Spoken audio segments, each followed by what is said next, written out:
Hey out there in YouTube land, this is going to be one that's not sawmilling, not wood splitting, just another peculiar thing that I do around here.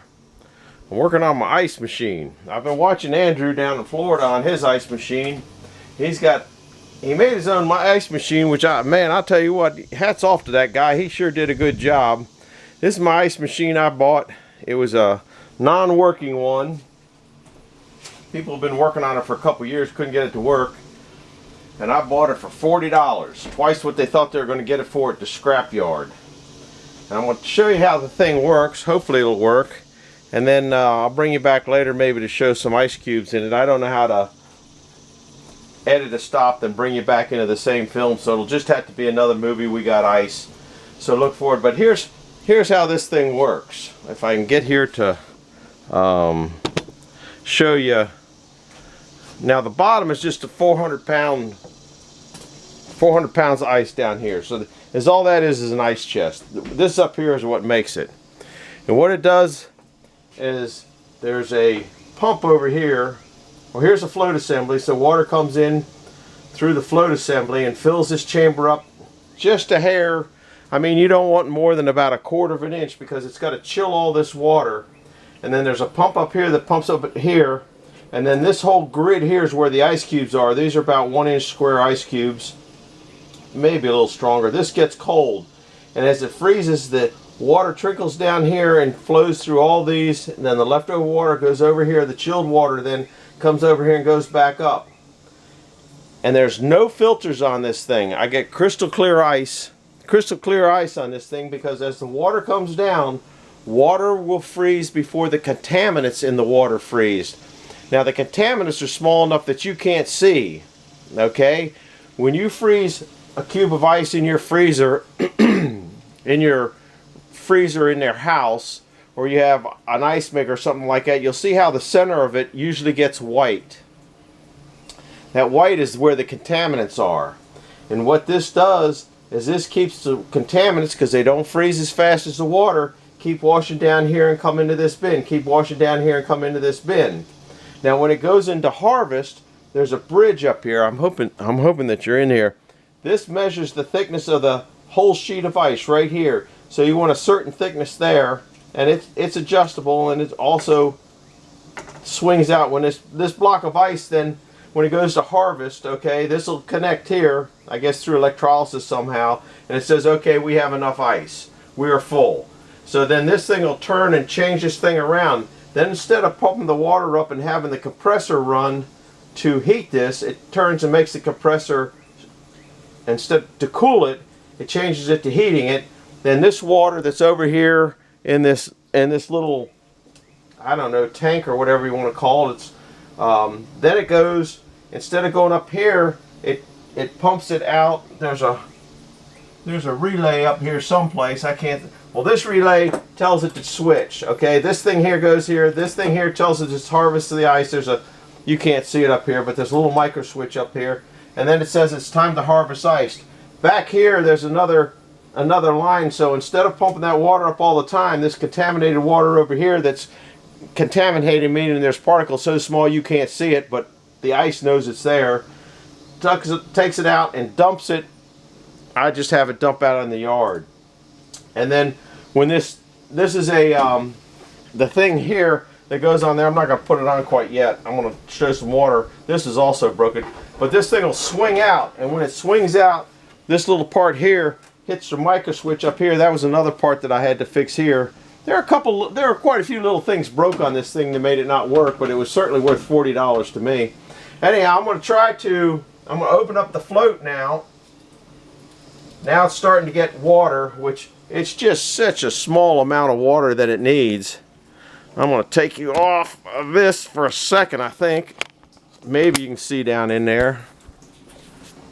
Okay, now there's a plug here that I got to put in. I keep it here. So now this little bin of water here will fill up. It only gets up to, I don't even know if it covers over the top of that. Now, one way turns this thing on right, and one way here you got just the pump, and one way you got the toggle switch for ice off water. So it's backwards. So I think this should be the pump now. Or not. Maybe I don't have the switch turned on. I might not have it plugged in. Nope, I don't have it plugged in. Guys, I'm going to be back in a minute. I didn't plug it in and I don't know how to edit, so it's only going to take me a minute. So I'm going to put you back in the stand. I'm going to turn the switch back off. I'm going to go plug this beast in. I knew I'd do something wrong. I do wrong right.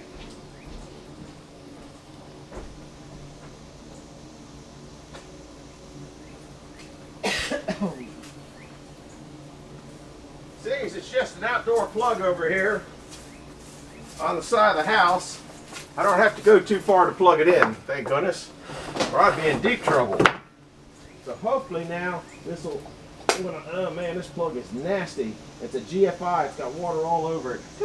Might have my next problem. I'll dry it off the best I can. Of course, I didn't bring a whole lot of drying utensils. Well, it didn't seem to pop out.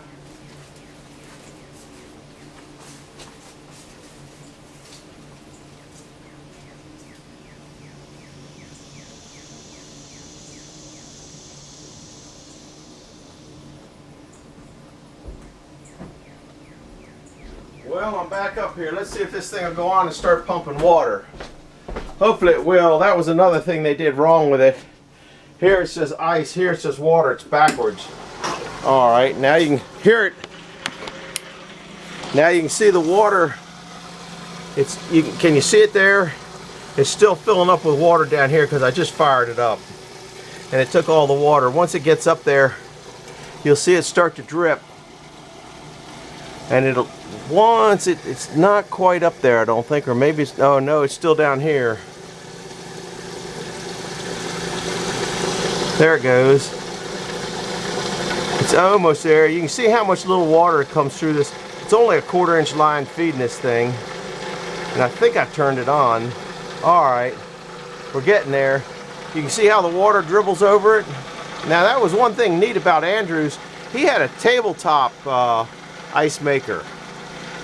And that tabletop ice maker had that same grid in there. So that was pretty slick. Now you can see a couple little pieces of specks of dirt in there. And when it goes to the wash cycle, it'll go out. And what I do is generally the first ice that it makes of the season, the first couple ice cube trays that it dumps, they're now starting to fill up. And the water just dribbles over that and it freezes. And it comes out. When it's full, it's all flat on this side almost, except for there's little dentations in here where every one of those is.